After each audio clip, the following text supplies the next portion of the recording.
जय हिंद साथियों, प्यारे बच्चों बच्चियों। चलिए शुरू करते हैं। हमारा जो अलंकार का अभी चल रहा था सेशन, ठीक है। तो आज हम आपको उत्प्रेक्षा अलंकार के बारे में बताएंगे। इसके पहले आपने उपमा और रूपक जाना, उपमेय उपमान के बारे में जाना, ठीक है। तो उत्प्रेक्षा अलंकार में, ठीक है, जहां उपमेय में उपमान की संभावना की जाती है, यानी कल्पना की जाती है, इमेजिन किया जाता है, वहां पर उत्प्रेक्षा अलंकार होता है। थोड़ा सा बस ध्यान दीजिए, ठीक है, आपको पूरा समझ में आएगा। ठीक, यहां पर जो वाचक शब्द यानी इसकी पहचान आप कैसे करेंगे, यहां पर इसकी पहचान आपको करना है कैसे, उत्प्रेक्षा अलंकार को व्यक्त करने के लिए प्रायः मनु मनहु, ठीक है, मनु मनहु, मैं नीले पेन से कर दे रहा हूं अंडरलाइन।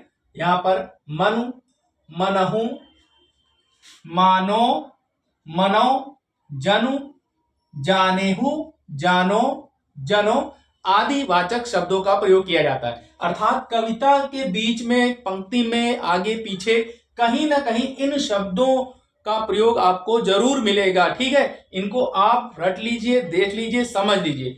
मनु मनहु, मानो मनो, जनु जनहु, जानेहु जानो जनो आदि वाचक शब्दों का आपको बीच में कहीं ना कहीं इनका प्रयोग अवश्य मिलेगा, ठीक है। तो एक तो ये पहचान हो गई, ठीक। दूसरी कि ये इसमें उपमेय और उपमान में जो है वो संभावना की जाती है। आपने उपमा में तुलना किया था, उपमेय और उपमान के बीच तुलना किया था ना, कि किसी गुणधर्म जाति के आधार पर किसी दूसरी वस्तु में उसकी तुलना की जाए, तो वहां पर सम, समान, सदृश आदि वाचक शब्द लगते थे, तो उपमा होता था। रूपक में क्या होता था कि वहां तुलना नहीं की जाती थी, बल्कि आरोप किया जाता था, मान लिया जाता था कि वो है। चंद्र सा खिलौना नहीं कहा जाता था, बल्कि चंद्र खिलौना कहा जाता था। मान लिया जाता था कि चंद्रमा ही खिलौना है, चंद्र सा खिलौना, तो फिर ये उपमा हो जाएगा। यहां पर क्या होगा कि मानो, यानी कल्पना करो कि वो चंद्र सा खिलौना है, मानो चंद्र खिलौना, ठीक है। तो ये वाचक शब्द लगेंगे। उपमा में सम, समान, सदृश, सारसी, ठीक है, समान आदि वाचक शब्द आते थे। इसमें मनु मनहु, मानो मनु, मानो जनु जानेहु, जानो जनु आदि वाचक शब्द आएंगे। क्लियर हो गया। फिर एक बार सुन लीजिए। उपमा में तुलना की जाती है, वहां पर सम, समान, सदृश, ठीक है, वाचक शब्द आते हैं। रूपक में तुलना नहीं की जाती, मान लिया जाता है कि वो है। कोई चंद्रमा सा सुंदर है, कोई स्त्री सुंदर है, तो उसको चंद्रमुखी कह दिया जाए, यानी मान लिया जाए वो चंद्रमा की तरह सुंदर नहीं, चंद्रमुखी ही है, चंद्रमा ही है। अगर चंद्रमा सा मुख कह देंगे तब तो तुलना कर देंगे ना, ठीक है। तो उपमा में तुलना किया जाता है, रूपक में मान लिया जाता है, भेद रहित आरोप होता है कि वो है, और यहां पर कल्पना की जाती है, यानी यहां संभावना प्रकट की जाती है, और संभावना प्रकट करने के लिए इन वाचक शब्दों का प्रयोग किया जाता है। चलिए कुछ उदाहरण देख लेते हैं, ठीक है। जैसे सोहद ओढ़े पीत उपट, श्याम सलोने गात, मनो नील मणिशैल पर आतप पर्यो प्रभात। अब यहाँ भगवान कृष्ण के बारे में जो है वर्णन हो रहा है, ठीक है, कि सोहद ओढ़े पीत उपट, पीत उपट मतलब ये है पीला कपड़ा, ठीक है। सोहद ओढ़े मतलब बड़े सुंदर लग रहे हैं। कौन? भगवान कृष्ण यहाँ पर पीत उपट, सुंदर पीला कपड़ा ओढ़े हुए हैं। श्याम यानी सलोना, सांवला रूप है उनका। श्याम सलोने गात, सुंदर सलोने गात माने शरीर है उनका कैसा है, सांवले रंग का है, ठीक है। मनो यानी मानो, देखिए वाचक शब्द यहाँ पर आया है, ठीक है, मनो, आप देख लीजिए कहीं होगा मनो। ये नीलमणि शैल पर, नीलमणि पर्वत, ठीक है, पर आतप पर्यो प्रभात यानी प्रातः काल की धूप, ठीक। यानी सोहत ओढ़े पीतपट भगवान कृष्ण जो पीला वस्त्र पीतांबर धारण कर रखे हैं, ठीक है, उनका पीतांबर इस प्रकार सुंदर लग रहा है जैसे प्रातः काल की धूप। प्रातः काल की धूप कैसी होती है? पीली होती है, चमकदार होती है। तो वैसे उनका पीतांबर इस तरह लग रहा है मानो प्रातः काल की धूप नीलमणि के पर्वत पर, यानी उनका शरीर क्या है, नीलमणि पर्वत माना गया है। मान लो, कल्पना कर लो, इमेजिन कर लो, ठीक है, मान लो। तो मानो नीलमणि के पर्वत पर जिस प्रकार प्रातः काल की धूप पड़ती है, वैसे उनका वो पीला वस्त्र उनके शरीर, नीले शरीर पर फहरा रहा है। तो यहां पर देखिए, यहां पर ये सोहत ओढ़े पीत उपट क्या है, उपमेय है।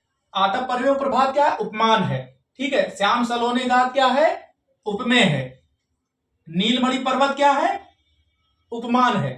ठीक है, यानी शरीर पर नीलमणि पर्वत का जो है वो किया गया है, संभावना की गई है। और पीतपट में किसकी संभावना की गई है? प्रातः काल की धूप की संभावना की गई है। इस प्रकार यह कौन सा अलंकार हुआ? उत्प्रेक्षा अलंकार। यहां पर यह वाचक शब्द भी लगा हुआ है, मान लो, कल्पना कर लो। अगला देखें, पुलक प्रकट करती है धरती, हरित तृणों की नोकों से, मानो झूम रहे हैं तरु भी मंद पवन के झोंकों से। अब देखिए मानो शब्द आ गया है। ठीक, मानो शब्द यहां पर आ गया है। क्या है? वाचक शब्द है। इसी से पहचान लीजिए कि यह उत्प्रेक्षा है।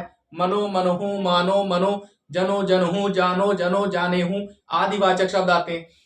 इसका अर्थ निकालिए, यानी पुलक प्रकट करती है धरती, धरती प्रसन्नता प्रकट कर रही है हरित तृणों की नोकों से, अपने जो हरे हरे रंग की घास की नोकें हैं उनसे हिलती हुई प्रदर्शित कर रही है अपनी प्रसन्नता को।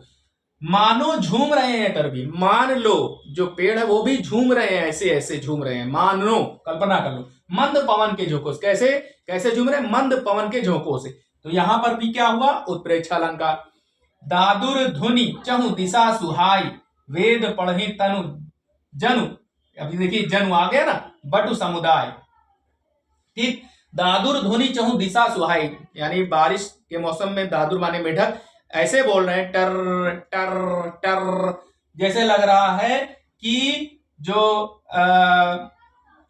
बटु समुदाय है, ठीक है, वो क्या पढ़ रहे हैं? वेद पढ़ रहे हैं। ठीक है, क्या पढ़ रहे हैं? वेद पढ़ रहे हैं, टर टर बोल रहे हैं। तो यहां पर जनु जो लगा हुआ है ये क्या है? वाचक शब्द है, यानी ये उत्प्रेक्षा अलंकार है। अगला देखें, लोल कपोल झलक कुंडल की यह उपमा कछु लागत, मनहु, देखिए फिर आ गया मनहु, मनहु मकर सुधा रस क्रीडा, आप आप अनुरागत, यानी भगवान कृष्ण के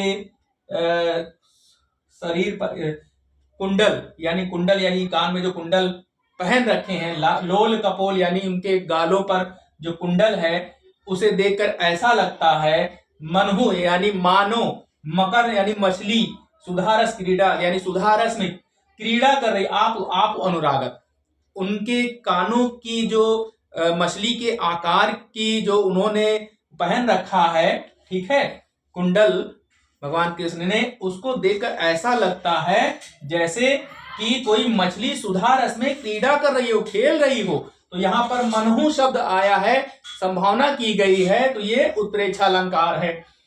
अगला देखें, उस काल मारे क्रोध के तनु कांपने उसका लगा, मानो, देखिए फिर आ गया, मानो हवा के जोर से सोता हुआ सागर जगा।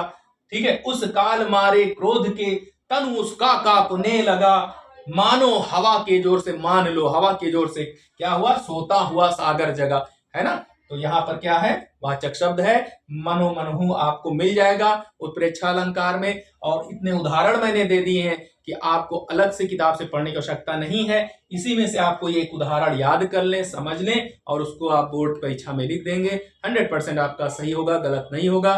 क्लास कैसी लगी आप हमें कमेंट बॉक्स में जरूर बताएं। आप हमें कहां से देख रहे हैं, ठीक है, ये भी लिखें और अपने दोस्तों को जरूर शेयर करें लिंक। ठीक है, धन्यवाद बच्चों। जय हिंद, जय भारत।